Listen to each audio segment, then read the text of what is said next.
So, andito po ako ngayon to explain yung produkto ng company namin ng IFA is yung Bioenergy Enhancer Film. Yun po yung sinasabi sa inyo na magagamit para makatipid kayo sa kuryente.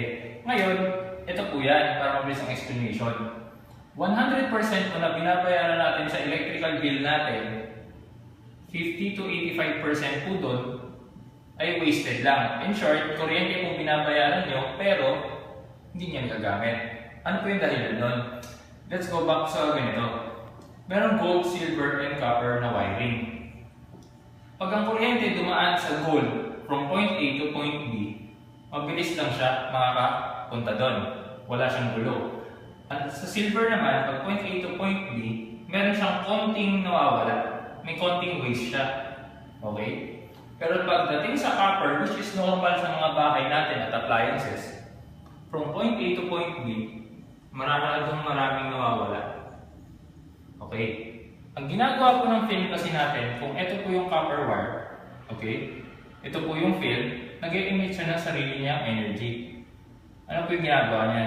Yung electromagnetic waves na sumusobra doon sa copper wire o yung nasasayang, hina-harmonize niya po yung line para mas mapaganda yung daloy ng kuryente doon. So dahil doon, mas konti na lang yung waste niya. At dahil mas konti ang waste mo, mas nakakatipid ka. Paano?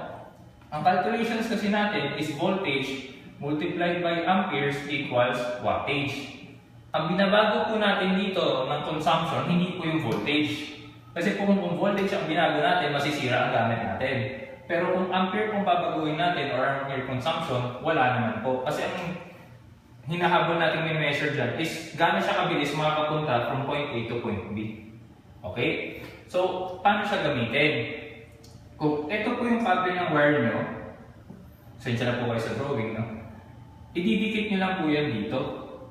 Okay? Pero ilan ang ididikit nyo? Hindi po yan isang piraso tapos pwede na sa buong bahay. Hindi po. Pag ang isang gamit ay kumakain ng 250 watts,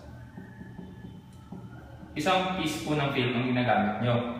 Pero pag 250 watts to 500, 2 pieces na. Pero pag 1,000 to 2,000, 3 pieces na po yun. Okay. Yung makukuha nyo po kasi sa package nyo, kung full package, nakakakuha na kagad po kayo ng 20 pieces or 10 pieces. Which for me, to be honest, okay na yan para sa normal na household. Alam ko na po, nasabi na sa inyo yung presyo doon. So, ito po yung isa pa, para mas detailed tayo. Ang film po ay gawa po siya sa tinatawag na phytominerals. Okay? Yung phytominerals na po yun ay galing sa tinatawag nating halaman. Okay? So, all natural siya. Gaano katagal yung lifespan? Ang lifespan po ng film natin is 3 years. Okay? Minimum lifespan niya. Certified na po tayo ng NAPOCOR. Okay? Ito po yung example niyan. Kung bibili kayo, kung gagamit kayo. Lagay po natin ang bill nyo ay 10,000 pesos.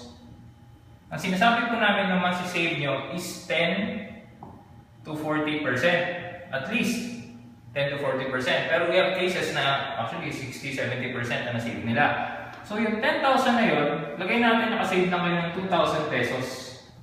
Okay, 2,000 lang. So ibig sabihin, kung 2,000 pesos, times mo ng 12 months, meron ka na masisave na 24,000 pesos in that year alone. Yung unang taon na paggamit mo. Eh dahil minimum 3 years siya, meron ka 72,000 na savings sa 3 years na ginamit mo. So ito po yung point ko. Napakasulit po sa na produkto, hindi kayo malulugi kasi siya mismo magbabayad sa sarili niya. So if meron po kayong questions, any furthermore, itanong niyo lang po kung sino nag-link sa inyo.